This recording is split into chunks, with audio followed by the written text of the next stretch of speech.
Wisconsin, 2005. A small rural community where everyone knows everyone.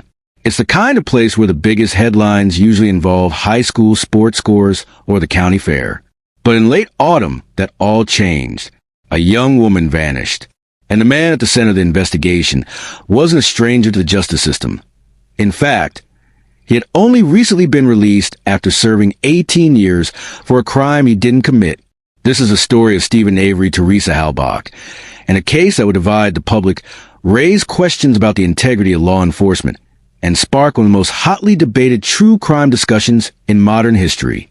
To understand the impact of the Teresa Halbach case, we have to rewind in 1985. Stephen Avery was a 23-year-old from Manitowoc County, Wisconsin, when he was convicted of sexually assaulting a woman named Penny Berenson. The case hinged largely on eyewitness testimony. Berenson identified Avery as her attacker. Avery maintained his innocence from the start. Despite having alibi witnesses, including people who placed him miles away at the time, he was sentenced to 32 years in prison. 18 years later, in 2003, DNA testing conclusively proved Avery's innocence. The DNA matched another man, Gregory Allen, a known sex offender. Avery was exonerated and released. He sued Manitowoc County for wrongful conviction, seeking $36 million in damages. At the time, the case was making headlines as an example of wrongful imprisonment and the need for criminal justice reform in Wisconsin. Teresa Halbach was born on March 22, 1980, and grew up in Calumet County, Wisconsin. Friends and family describe her as adventurous, creative, and deeply dedicated to her work as a photographer. By 2005, she was working for Auto Trader magazine, traveling to different locations to photograph vehicles for sale. This job frequently brought her to rural properties, including the Avery Salvage Yard. She had visited the Avery property several times before, photographing vehicles for Stephen Avery and other family members. According to Auto Trader's business logs, Avery would specifically request Halbach as a photographer for his ads. It was Halloween. The weather was cold, gray, and damp, typical for Wisconsin fall. That morning, Teresa began her work route, which included 3 stops. One of them was the Avery Salvage Yard to photograph a minivan for sale. She called the Avery residence shortly before arriving, and according to phone records, Stephen Avery answered. Neighbors would later report seeing Teresa's blue 1999 Toyota RAV for entering the salvage yard. She was last seen alive at approximately 2:30 p.m. That evening, Teresa failed to show up for a planned meeting with friends. She also didn't return phone calls, something her family said was completely out of character. By November 3rd, Teresa's parents reported her missing. Local law enforcement, including Calumet County Sheriff's Department, began a search. The search quickly drew media attention. Flyers with Teresa's smiling face were posted across Wisconsin. Friends, family, and volunteers joined in the effort to locate her. The case took a sharp turn when a volunteer searcher, Pam Sturm, discovered Teresa's RAV4 hidden on the Avery Salvage Yard property on November 5th. Given Avery's recent lawsuit against Manitowoc County and his high-profile exoneration, his name appearing in connection with a missing woman was explosive news. The Manitowoc County Sheriff's Department, despite being named in Avery's $36 million lawsuit, became involved in the investigation, a decision later criticized as a conflict of interest. Investigators obtained a search warrant for Avery's property, and over the course of 8 days, they searched the salvage yard, Avery's trailer home, and surrounding buildings. During the search, they claimed to have found several key pieces of evidence. Teresa's car key in Avery's bedroom. Burned bone fragments later identified as Teresa's remains in a burn pit near Avery's home. Bloodstains in Teresa's RAV4, allegedly matching Avery's DNA. On the morning of Saturday, November 5th, volunteer searchers gathered at the Avery Salvage Yard. Among them was Pamela Sturm, a family friend of Teresa Halbach. Sturm later testified that she specifically asked a missing person search headquarters if she could search the Avery property. She was told yes. Armed with a camera and accompanied by her daughter, Sturm entered the property and began scanning rows of cars.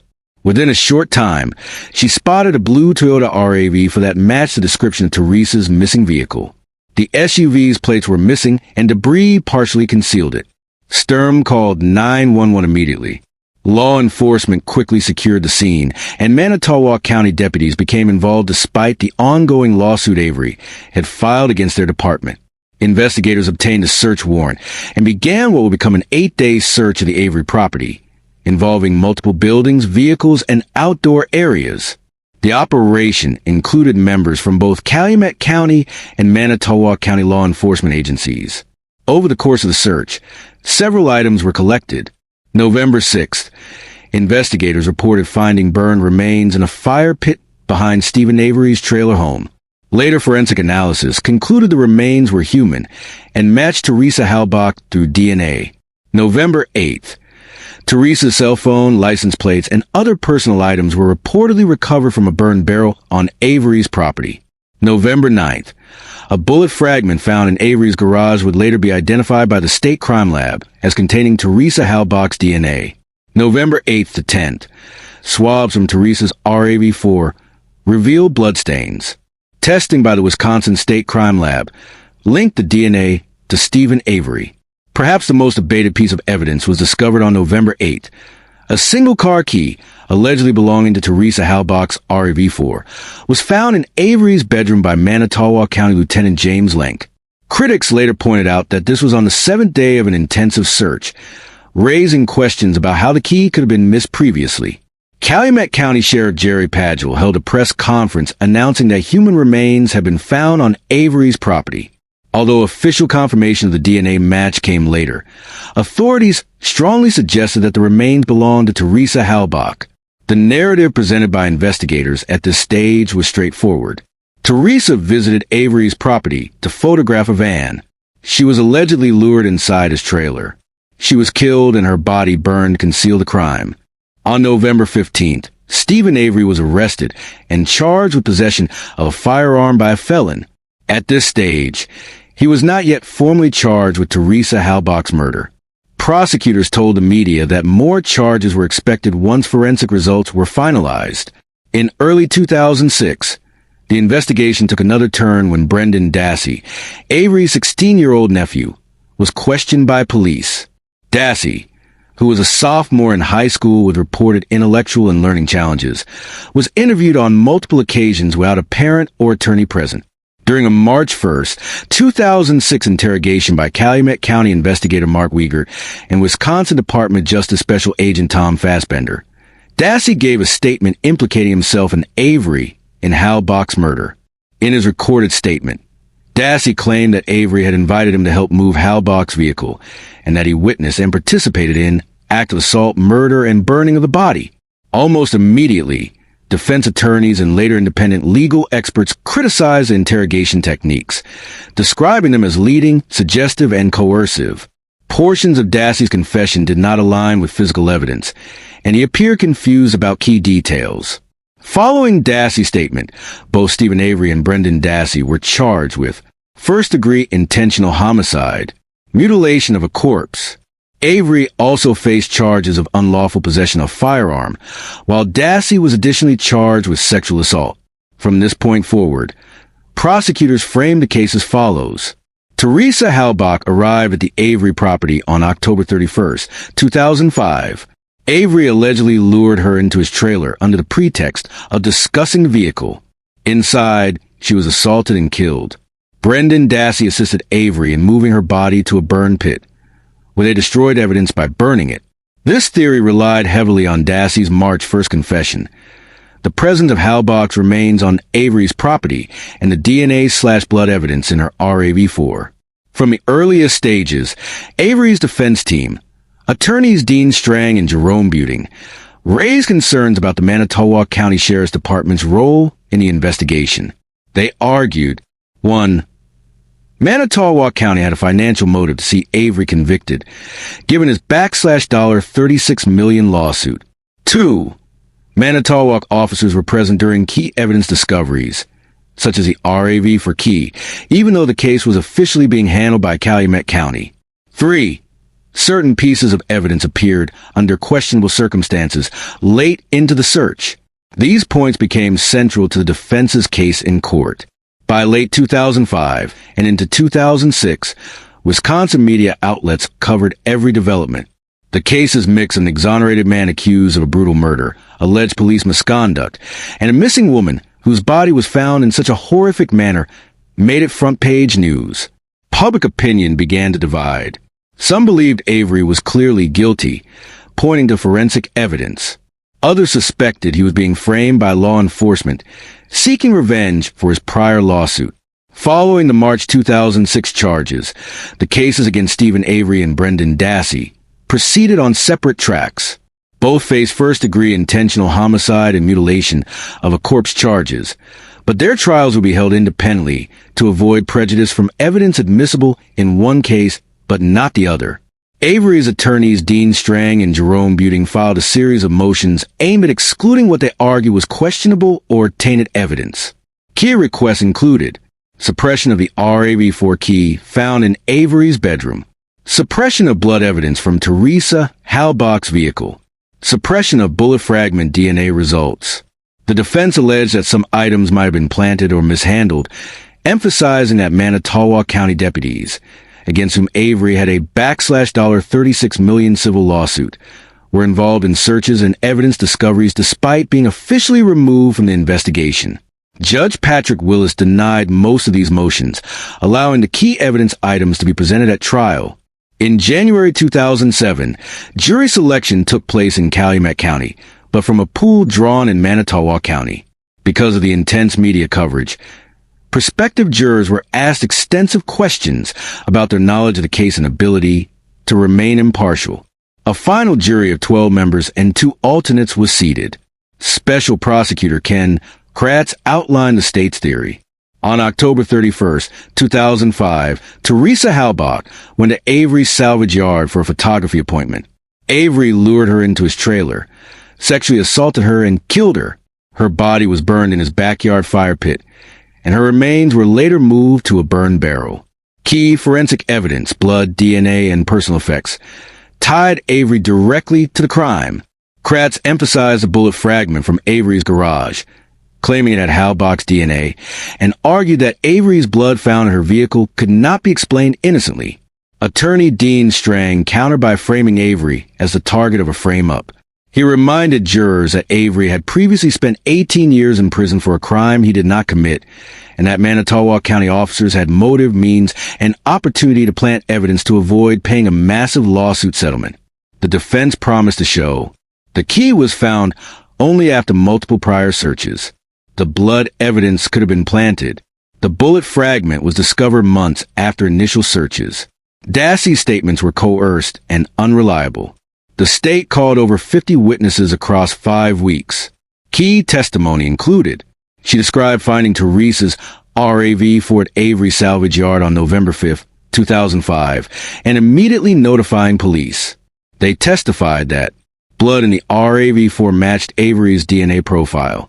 A key found in Avery's bedroom matched the RAV4's ignition. Burned bone fragments and teeth recovered from Avery's property were identified as belonging to Teresa Halbach through DNA testing. A bullet fragment from Avery's garage contained Halbach's DNA. Officers described the search process and evidence collection. Manitowoc County Lieutenant James Lenk and Sergeant Andrew Colborn defended their roles, stating they only participated in limited capacities and followed procedure. The defense aggressively questioned the credibility of the evidence and the procedures used to obtain it. They highlighted that the RAV4 key had no fingerprints and appeared only after multiple searches of the same area. They raised the possibility of a vial of Avery's blood stored in the Manitowoc County Clerk of Court's office from his 1985 case being accessed to plant blood in Halbach's vehicle. They suggested that bone fragments might have been moved from other locations. Expert witnesses for the defense questioned aspects of the state's DNA testing and chain of custody practices. The court ruled that Dassey's confession could not be used directly against Avery because Dassey would not be testifying. However, some evidence overlapping with Dassey's statements was presented indirectly through other witnesses. Ken Kratz told jurors the case was overwhelming in its proof of Avery's guilt. He argued that physical evidence could not have been fabricated without detection, and that Avery had the motive and opportunity to kill Halbach. Strang and Buting urged jurors to see the gaps and inconsistencies, asking them to consider whether the evidence might have been planted. They reminded jurors that reasonable doubt meant they could not convict unless the state's case left no other reasonable explanation. After deliberating for approximately 30 hours over 3 days, the jury returned its verdict. Guilty of first-degree intentional homicide. Guilty of possession of a firearm by a felon. Not guilty of mutilation of a corpse. On June 1st, 2007, Avery was sentenced to life in prison without the possibility of parole. Because of concerns about prejudicing Avery's jury, Dassey's trial was held separately in Manitowoc County Circuit Court before Judge Jerome Fox. The state's case against Dassey rested heavily on his March 1st, 2006 recorded confession. Despite defense arguments that it was involuntary, they also relied on corroborating physical evidence. The presence of Halbach's remains on Avery's property, the bullet fragment in Avery's garage, Dassey's own admission that he helped burn the body. Dassey's court-appointed attorney Len Kaczynski initially made controversial moves, including allowing investigators to question Dassey without his presence and arranging a media interview where Dassey essentially repeated elements of his confession. By trial, new defense attorneys argued that Dassey's confession was the product of coercion, with investigators feeding him details and pressuring him into agreeing with their suggestions. They pointed to inconsistencies. Dassey's account of crime changed multiple times. Certain violent acts he described left no forensic evidence behind. In April 2007, Dassey was found guilty of first-degree intentional homicide, guilty of second-degree sexual assault, guilty of mutilation of a corpse. He was sentenced to life in prison with eligibility for parole in 2048. Both Avery and Dassey filed appeals, with Avery claiming planted evidence and Dassey challenging the voluntariness of his confession. Over the next decade, these appeals, and the Netflix making a murder series in 2015, would reignite public debate, drawing global attention to the case. Early appeals, 2007 to 2011. After their 2007 convictions, both Stephen Avery and Brendan Dassey began a long process of post-conviction appeals. Avery's lawyers filed motions arguing certain evidence should have been suppressed, such as the RAV4 key and bullet fragment. There were procedural errors in the trial. He received ineffective assistance of counsel in some aspects. The Wisconsin Court of Appeals upheld Avery's conviction in January 2011, stating there was overwhelming evidence supporting the verdict. Dassey's appeal centered almost entirely on the March 1st, 2006 confession. His legal team argued it was involuntary due to his age, 16 at the time, low IQ, and suggestive questioning tactics by investigators. In 2010, the Wisconsin Court of Appeals affirmed his conviction, finding that his confession was voluntary and admissible. In January 2016, following the global explosion of interest in the case, Avery hired Illinois attorney Kathleen Zellner, well known for overturning wrongful convictions. Zellner quickly filed a series of motions for new testing on key pieces of evidence, including DNA on the RAV4 key, DNA on the bullet fragment, burn pit, and bone evidence. She advanced theories suggesting evidence tampering, improper testing protocols, and violations of Avery's rights. The turning point in public awareness came when Netflix released its 10-part documentary series, Making a Murderer, directed by Laura Ricciardi and Moira Demos. The series traced Avery's wrongful conviction in 1985, his 2003 exoneration, and the 2005 murder case. It presented the defense's arguments in detail, raising questions about police misconduct and conflict of interest, the plausibility of planted evidence, the reliability of Brendan Dassey's confession. While prosecutors criticized the series as one-sided, the impact was immediate. Millions of viewers around the world discussed the case on social media. Online petitions for Avery and Dassey's release gathered hundreds of thousands of signatures. Talk shows, news programs, and legal analysts debated the fairness of the trials. In August 2016, U.S. Magistrate Judge William Duffin granted Dassey's petition for a writ of habeas corpus, ruling that his confession had been coerced and that his constitutional rights were violated. Judge Duffin wrote, "The investigators repeatedly claimed to already know what happened and fed Dassey facts to agree with. creating a confession that was not the product of free and voluntary will. Dassey's conviction was ordered overturned. The state of Wisconsin appealed the ruling. In November 2016, the Seventh Circuit Court of Appeals upheld the decision 2-1. However, in December 2017, the full Seventh Circuit en banc reversed the lower court in a 4-3 decision, reinstating Dassey's conviction. The court concluded that, although the interrogation was imperfect, it did not cross the legal line into coercion under federal law. The U.S. Supreme Court declined to hear Dassey's appeal in June 2018, exhausting his federal legal avenues. Kathleen Zellner's work has kept Avery's case active in the Wisconsin courts.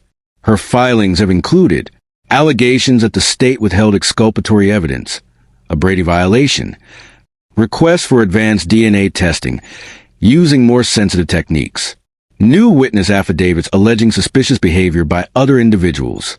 While many of Zellner's motions have been denied or delayed, the case remains in post-conviction proceedings as of 2025.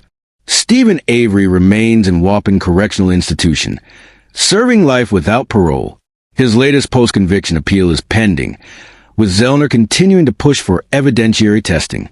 Brendan Dassey is incarcerated at Oshkosh Correctional Institution. Multiple clemency petitions have been denied by Wisconsin governors. The murder of Teresa Halbach remains, in the eyes of the court, solved. But in the court of public opinion, it remains one of the most debated and polarizing cases in modern U.S. criminal justice history. The green 1999 Toyota RAV4, registered to Teresa Halbach, was located on the Avery property by volunteer searchers. Its discovery was the first major turning point in the investigation. Searcher Pam Sturm testified she was given a map of the yard and granted access by Avery's sister. She located the RAV4 in less than 30 minutes, covered with branches and a car hood. Sturm immediately contacted police. The RAV4 was towed to the Wisconsin State Crime Lab for examination. Bloodstains were found inside the vehicle. DNA testing matched the blood to Stephen Avery. Allegations that law enforcement planted the vehicle on Avery's property. Avery's defense noted that Calumet County Sheriff's Department was called in to lead the investigation due to potential conflict of interest, yet Manitowoc County deputies, who were named in Avery's civil lawsuit, still participated in searches. Date found, November 8, 2005. Location, Avery's bedroom, on the floor next to a bookcase. Found by Manitowoc County Lieutenant James Link during the 7th search of Avery's trailer. Key contained only Avery's DNA, no fingerprints or DNA from Halbach. Avery's DNA could be transferred from handling the key. Absence of Halbach's DNA explained by possible cleaning or degradation. Evidence planting theory.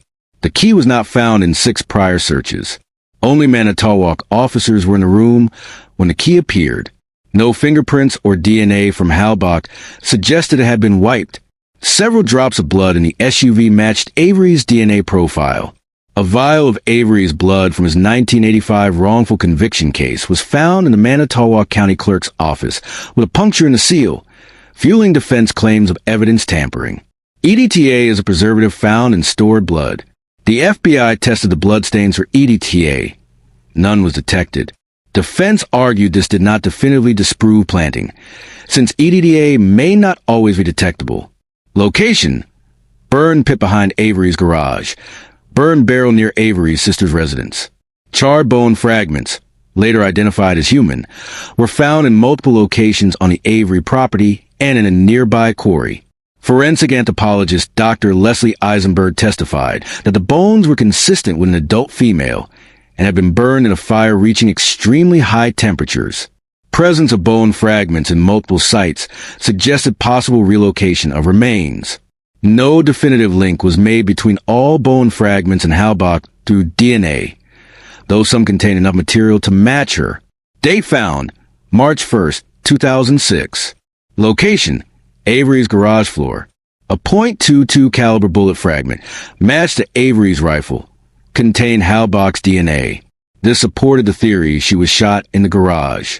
The garage floor was not initially clean of debris between searches, raising chain of custody concerns. No blood spatter or other physical evidence supported a shooting in that location. Dassey's detailed statement described assault, killing, and burning of Halbach. The state used a confession to corroborate physical evidence. Interrogators used leading questions and fed key facts to Dassey. Some details were inconsistent with forensic evidence, e.g., no blood evidence matching the described violent acts inside the trailer. Sherry Culhane, Wisconsin State Crime Lab. Confirmed DNA matches to Avery on blood in RAV4 and a Halbach on bullet fragment. Defense questioned lab procedures, alleging risk of contamination and bias. Dr. Eisenberg emphasized that the burning was non-accidental and required controlled conditions to reach such high temperatures. Defense argued no evidence tied Avery specifically to the act of burning. Manitowoc deputies Lenk and Colborn denied planting evidence or misconduct. Cross-examination focused on their involvement despite conflict of interest concerns. The trial's outcome hinged largely on the interpretation of this physical evidence. Prosecutors presented it as a tightly woven chain linking Avery and Dassey to Halbach's death. The defense painted it as a patchwork case, relying on questionable collection methods, conflict of interest, and possibly planted items. As one juror later told reporters, "If you believe the evidence was planted, you couldn't convict. If you didn't believe that, you couldn't acquit." The state of Wisconsin versus Stephen Avery trial began on February 12, 2007, in Calumet County, but was moved to Manitowoc County Circuit Court for logistical reasons, though the jury was imported from neighboring Calumet County to reduce bias. Framed Avery as a man who had been given a second chance after his wrongful conviction, only to betray that chance. Claimed that on October 31st, 2005, Avery lured Teresa Halbach to his property under the pretense of photographing a vehicle for Auto Trader magazine, then sexually assaulted, murdered, and burned her body. Promised the jury a chain of physical evidence: blood in her car, DNA on a bullet, bones in his burn pit. That would prove guilt beyond reasonable doubt. Called Avery a target of law enforcement still bitter over his $36 million civil lawsuit. Alleged that Manitowoc County officers planted key evidence, including the RAV4 key and Avery's blood in the SUV. Warned the jury to look for inconsistencies and asked why some evidence appeared too conveniently found. The state's case spanned 5 weeks, calling over 50 witnesses. Pam Sturm testified to finding Halbach's SUV on Avery's property. Lieutenant James Lenk and Sergeant Andrew Colborn recounted the discovery of the RAV4 key in Avery's bedroom.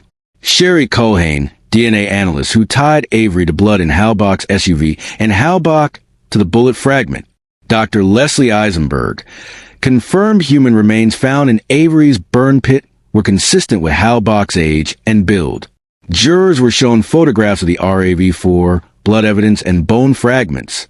FBI agent testified that no EDTA was found in Avery's blood samples from the RAV4 stains.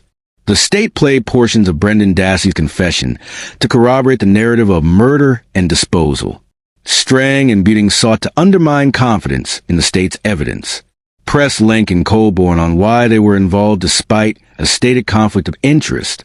Highlighted the suspicious late appearance of the RAV4 key after 6 earlier searches. Questioned Culhane's lab procedures, pointing out she continued work after contaminating a different case's evidence. Suggested multiple burn sites meant evidence could have been moved, possibly to frame Avery. No eyewitness or direct forensic evidence placed Halbach inside Avery's trailer at the time of death. The bullet with Halbach's DNA contained no bone fragments or tissue, inconsistent with a headshot. Raised the possibility of other suspects, though without naming individuals directly. While Dassey had been charged separately, his trial came later. His full confession was not played in court against Avery, only certain portions relevant to physical evidence.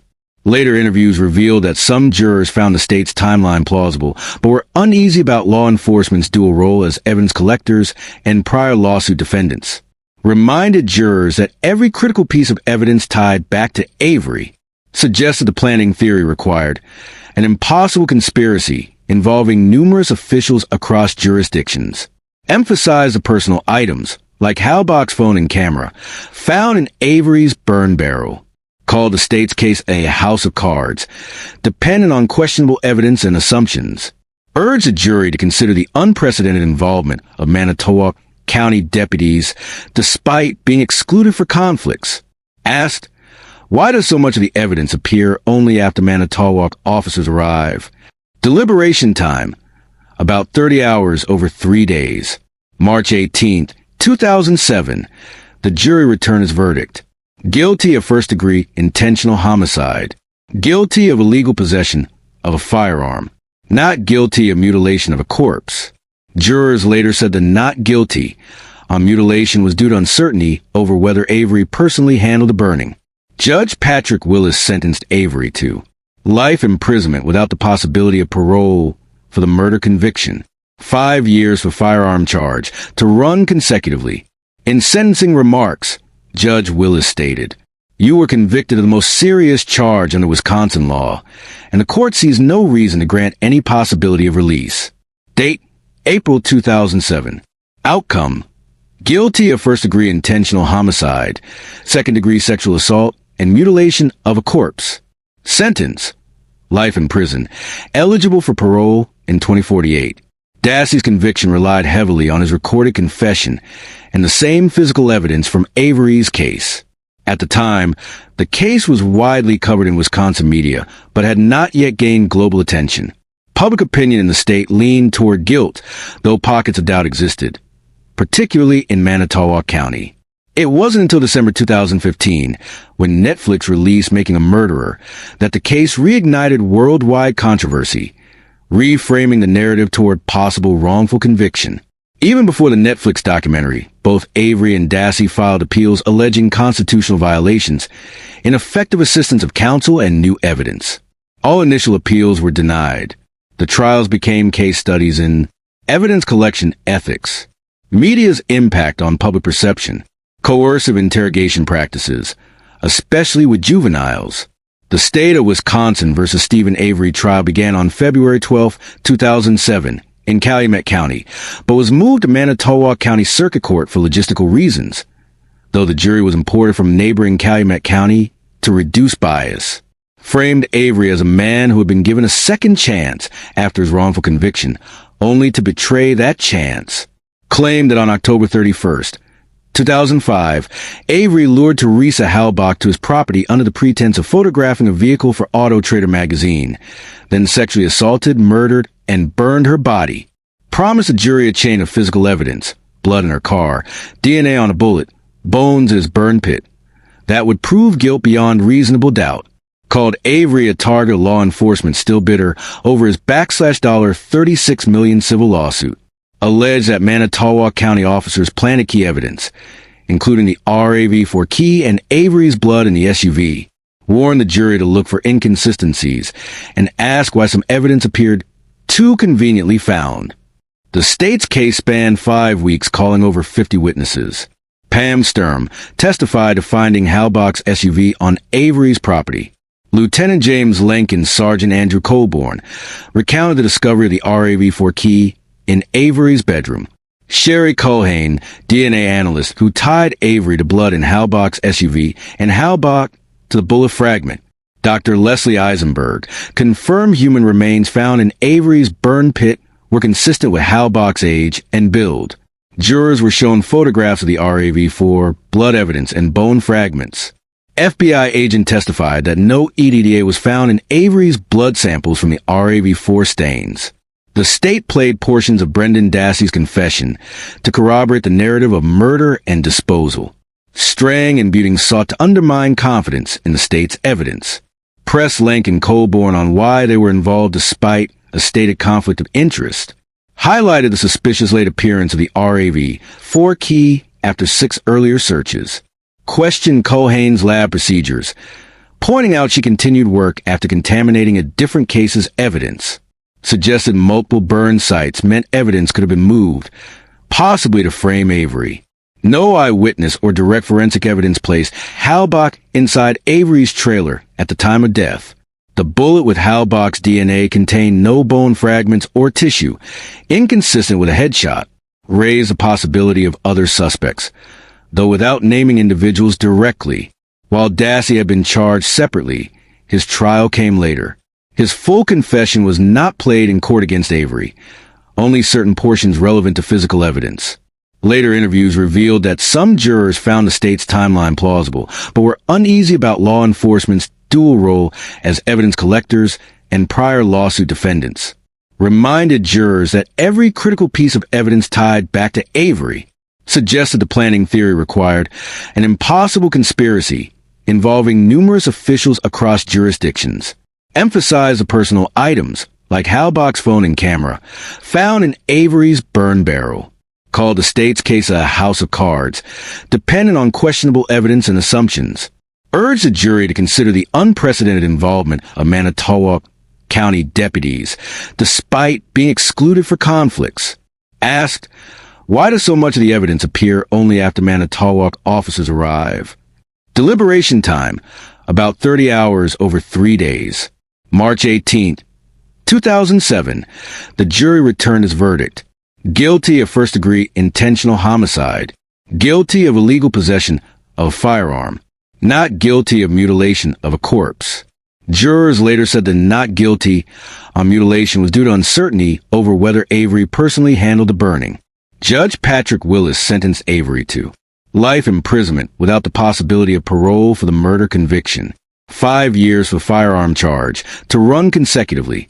In sentencing remarks, Judge Willis stated, "You were convicted of the most serious charge under Wisconsin law, and the court sees no reason to grant any possibility of release." Date, April 2007. Outcome, guilty of first-degree intentional homicide, second-degree sexual assault, and mutilation of a corpse. Sentence, life in prison, eligible for parole in 2048. Dassey's conviction relied heavily on his recorded confession and the same physical evidence from Avery's case. At the time, the case was widely covered in Wisconsin media, but had not yet gained global attention. Public opinion in the state leaned toward guilt, though pockets of doubt existed, particularly in Manitowoc County. It wasn't until December 2015, when Netflix released Making a Murderer, that the case reignited worldwide controversy, reframing the narrative toward possible wrongful conviction. Even before the Netflix documentary, both Avery and Dassey filed appeals alleging constitutional violations, ineffective assistance of counsel, and new evidence. All initial appeals were denied. The trials became case studies in evidence collection ethics, media's impact on public perception, coercive interrogation practices, especially with juveniles. The story of Stephen Avery and Brendan Dassey is more than a murder case. It's a collision of human lives, a small-town justice system, and a relentless pursuit of truth, no matter how elusive that truth may be. For some, this case is an open and shut example of a guilty man brought to justice. For others, it is proof that the justice system can go dangerously wrong, especially when power and perception outweigh fact and fairness. Nearly 2 decades after Teresa Halbach's disappearance, the questions haven't gone away. Was the evidence found at Avery's property the result of careful police work, or careful planting? Could Brendan Dassey's confession, filled with inconsistencies and police-fed details, truly be reliable? If Avery and Dassey are innocent, then who killed Teresa Halbach? Lost in the back and forth of guilt or innocence is the undeniable tragedy. Teresa Halbach was a young woman with dreams, family, and friends who loved her. Her life was cut short in a way that left a permanent scar on her community. Her family has endured not only the loss itself, but the public dissection of her final days, a reality few could bear. Avery and Dassey's families have lived their own nightmare, watching loved ones serve life sentences while believing the truth is still out there.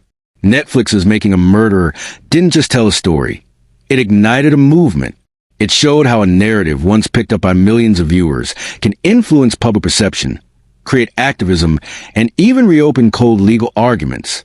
It also proved that in the age of streaming, courtroom battles are fought not just in front of juries, but in front of audiences worldwide.